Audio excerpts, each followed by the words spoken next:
صباح الفل من ألمانيا. معايا دويتشلاند تيكت وحاليا متجه إلى هولندا. أول محطة ليا هتبقى ماستراخت. هزور ماستراخت، هي مدينة على الحدود الألمانية قريبة من مدينة إسن، المدينة اللي أنا موجود فيها. فاستغليت إن أنا معايا دويتشلاند تيكت وتقدر إنها توصلني لحد مدينة ماستراخت من غير ما أدفع فلوس مواصلات. هروح إن شاء الله وهوريكم الطريق والسكة وركبت إيه. هوريكم برضو المدينة ان شاء الله واحاول افرجكم عليها.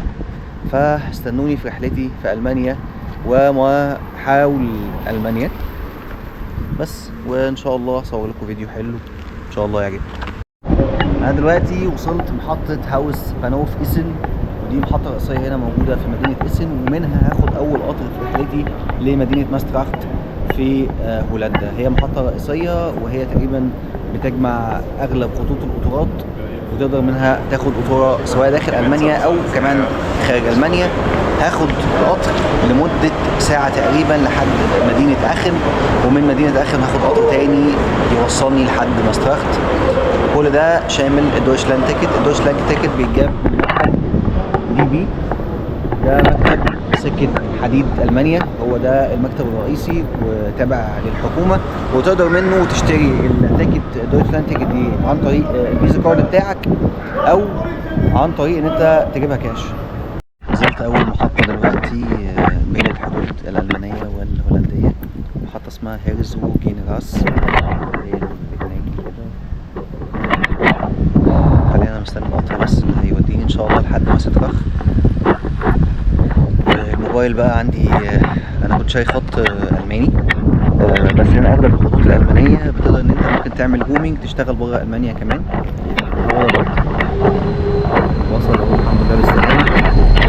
هركب ان شاء الله 3 محطات وهكون وصلت هولندا رسميا. مفيش حدود بين البلاد الاوروبيه وبعضها، واتمنى يعني الدول العربيه في يوم من الايام برضه هيبقى نفس الوضع يعني، ويمكن احسن. هركب بقى القطر ده، ولما اوصل ان شاء الله هصور لكم برضو المدينه باذن الله هناك كده، وبس اشوفكم بعدين. عديت اخيرا الحدود الالمانيه، وحاليا انا في الاراضي الهولنديه، ووصلت محطه اول محطه بعد المانيا.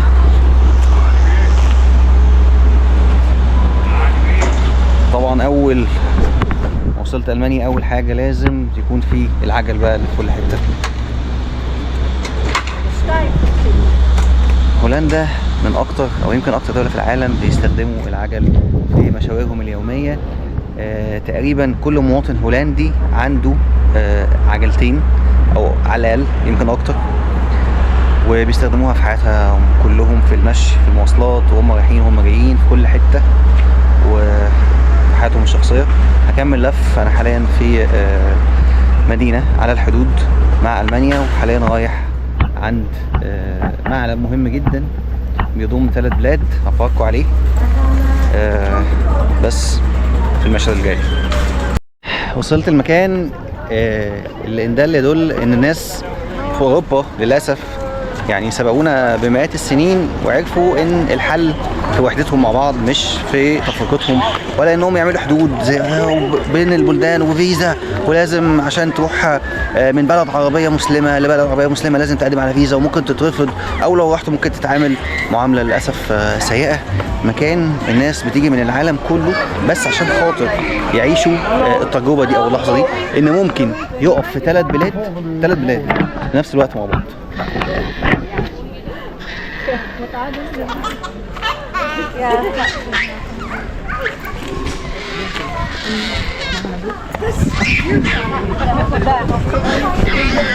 الناس دي جاية من كل حتة في العالم حرفيا، ناس هنود وناس باكستانيين وناس صينيين وناس عرب، زي لسه شايف دلوقتي ناس يمنيين جايين بس عشان خاطر يتصوروا مع المكان ده.